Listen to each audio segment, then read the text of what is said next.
तो हम कन्या लगन वाले जातकों के लिए चंद्रमा की महादशा के बारे में बात कर रहे थे। आपके चार्ट में चंद्रमा जब भी पंचम भाव में अगर स्थित हो और चंद्रमा की 10 वर्ष की महादशा अगर आपको आ रही हो, तो ये महादशा किस प्रकार से आपको रिजल्ट देगी। देखिए, आपके चार्ट में चंद्रमा अपने से जस्ट ऑपोजिट स्थित होंगे, तो वो यहाँ मकर राशि में स्थित होंगे। मकर राशि में स्थित होते हुए सबसे पहले आपको यही देखना पड़ेगा कि आपके चार्ट में शनि वास्तव में कैसे स्थिति में है और शनि का प्रभाव चंद्रमा पर है या नहीं है। देखिए, अगर यहाँ चंद्रमा अकेले ही हो, अच्छी स्थिति में हो, तो चंद्रमा काफी अच्छा प्रभाव यहाँ दे सकते हैं। मेनली पंचम भाव होने की वजह से ये आपको आपकी संतान से और आपकी क्रिएटिविटी से बेहतर कनेक्शन देंगे। इस प्रकार का चंद्रमा आपके लिए आर्थिक रूप से काफी अच्छा साबित हो सकता है, अगर कोई भी प्रकार का यहाँ नकारात्मक प्रभाव नहीं है चंद्रमा पर। तब चंद्रमा की महादशा में मेनली अब आपके जो इमोशंस हैं उनसे ही आप कंट्रोल होंगे। आपकी इमेजिनेशन, आपकी क्रिएटिविटी, आपकी बहुत सारी अदर प्रकार की जो भी स्किल हैं वो आपके लिए काफी मैटर करेंगी। और क्योंकि चंद्रमा 11वें भाव के स्वामी है आपके चार्ट में, तो 11वें भाव से संबंधित रिजल्ट प्राप्त करने के लिए अब आपको अपने फिफ्थ हाउस का यूज करना है। फिफ्थ हाउस का यूज आप इस वे में करेंगे कि आप सही समय पर सही फैसले लें और सही समय पर अपनी थिंकिंग को सही रखें। आपको जो भी काम करना है पर्टिकुलर, वो क्रिएटिव वर्क हो सकता है या वो कोई ऐसा वर्क हो सकता है जिसमें बहुत ज्यादा आप आपातकालीन स्थितियों से घिरे हुए हो।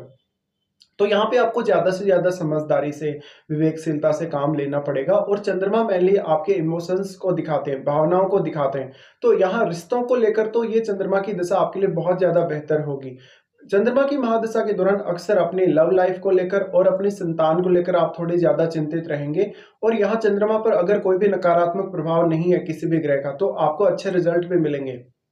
लेकिन आपको किसी भी रिश्ते में बहुत ज्यादा कोई बड़ी एक्सपेक्टेशन नहीं रखनी चाहिए अगर आपको चंद्रमा की महादशा है तो। अब देखिए, चंद्रमा वो ग्रह है जो काफी फास्ट मूविंग प्लेनेट के रूप में सामने आता है हमारे। और ऐसे में आपकी भावनात्मक रूप से जो प्रवृत्ति है उसको चंद्रमा सबसे ज्यादा प्रभावित करेंगे यहाँ पर। तो आपको चंद्रमा सीखने समझने के लिए, एनालिसिस करने के लिए काफी ज्यादा अच्छे रहेंगे। अपने टैलेंट को बढ़ाने के लिए भी ये दशा आपके लिए बहुत ज्यादा अच्छी रहेगी। इसके साथ साथ चंद्रमा अपने ही भाव पर दृष्टि डालेंगे, आपके 11वें भाव पर। 11वें भाव पर इनकी जो दृष्टि पड़ रही है, यहाँ चंद्रमा 11वें भाव से संबंधित कार्यों के लिए आपको सही डिसीजन लेने के लिए प्रेरित करेंगे। और ज्यादा से ज्यादा इस बात की संभावना है कि आप आर्थिक रूप से बहुत ज्यादा समृद्ध हो सकते हैं इस दशा में। लेकिन आप खुद पर कितना ज्यादा कंट्रोल करते हैं, अपनी भावनाओं पर और अपने इमोशंस पर आप किस प्रकार से काबू पाते हैं, ये आपके लिए बहुत ज्यादा महत्वपूर्ण हो जाएगा। इसके साथ साथ आपके पंचम भाव के स्वामी शनि आपके चार्ट में कैसी स्थिति में है, क्या वो बहुत ज्यादा मजबूत स्थिति में है, क्या वो बहुत ज्यादा कमजोर स्थिति में है, या उनका चंद्रमा के साथ संबंध है या नहीं है, ये सब आपको चेक कर लेना चाहिए। इसके अलावा मेनली हम यही मानेंगे, अगर 11th लॉर्ड अगर फिफ्थ हाउस में आ जाता है, तो जातक का कहीं ना कहीं जो इंटरेस्ट है वो स्पेकुलेशन की तरफ या बहुत जल्दी पैसा कमाने की तरफ हो सकता है।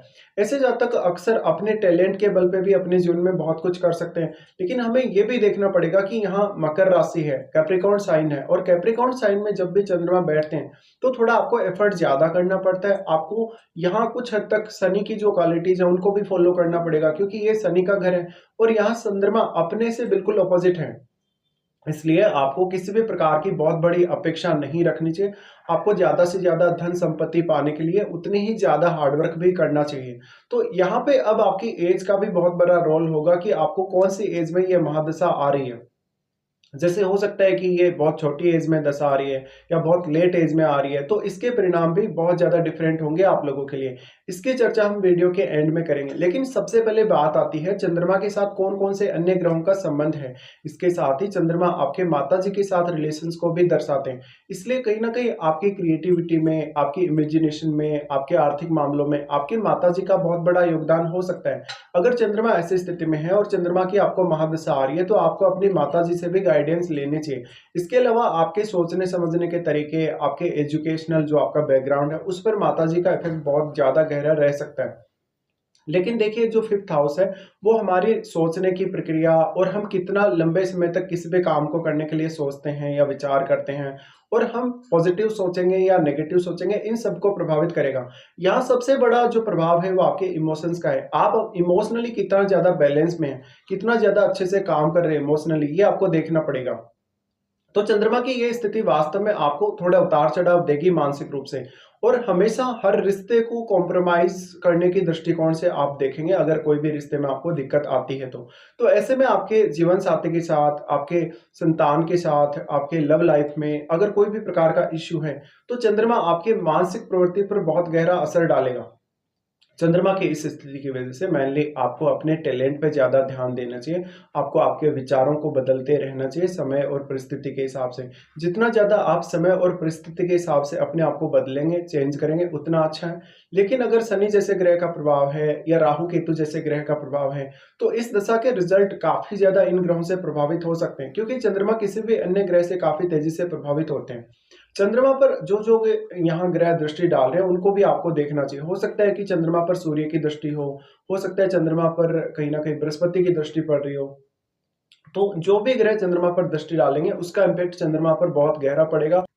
और जिन ग्रहों का प्रभाव आपके चंद्रमा पर है, उनका इम्पैक्ट आपकी मानसिक प्रवृत्ति में, आपके सोचने-समझने के तरीके में, डिसीज़न लेने के तरीके में हमेशा ही नज़र आएगा। इसलिए अगर सूर्य जैसा ग्रह प्रभाव डाल रहा हो, तो मानसिक रूप से आप बहुत ज़्यादा दृढ़ या स्ट्रॉन्ग हो सकते हैं।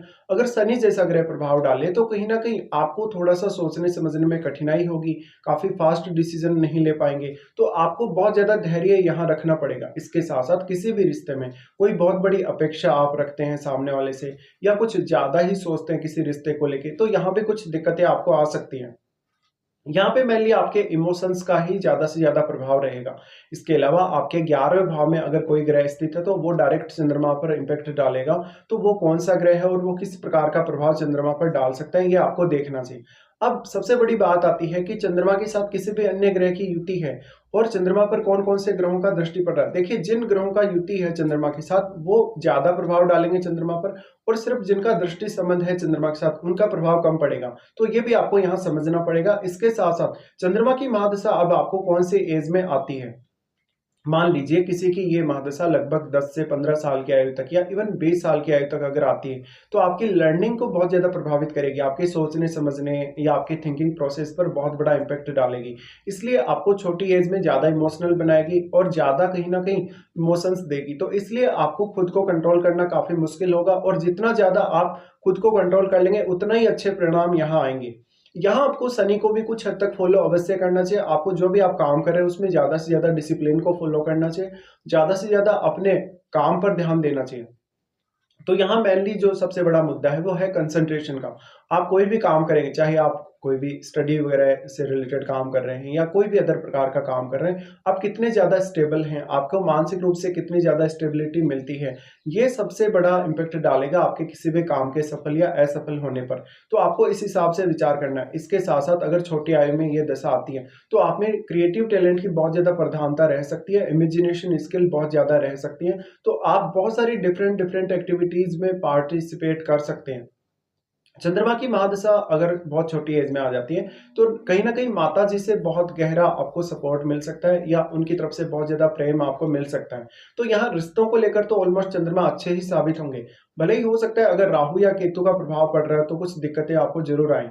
चंद्रमा की महादशा किसी भी जातक को अगर 25 की एज से लेकर अगर 35 की एज तक अगर आती है, तो ये आपके टैलेंट के बल पे आपको करियर में काफ़ी आगे बढ़ा सकती है और आपको इनकम के मामले में या करियर के मामले में नए-नए आइडियाज़ दे सकते हैं। लेकिन आपके लिए ये थोड़ा कठिन ज़रूर होगा कि आप कौन से अपने आइडिया पे वर्क करेंगे। चंद्रमा यहाँ है तो मानसिक रूप से खुद को किसी भी काम को भले ही आप कर रहे हैं, बैलेंस में रखना बहुत ज़्यादा ज़रूरी है।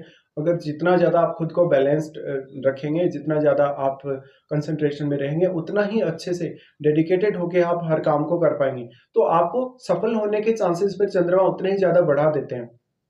चंद्रमा की दशा मान लीजिए किसी को 45 की एज या इवन 50 की एज में अगर आती है, तो ऐसा चंद्रमा ज़्यादातर आपको रिश्तों के प्रति बहुत ज़्यादा इमोशनल स्थिति देगा और धन को लेकर भी चंद्रमा काफ़ी सारी नई-नई स्थितियाँ, बहुत सारे विकल्प आपके लिए बनाएगा। लेकिन आपको उनका फ़ायदा कैसे उठाना है, उनका आप ज़्यादा से ज़्यादा बेहतर उपयोग कैसे कर सकते हैं, ये आपको यहाँ सोचना पड़ेगा।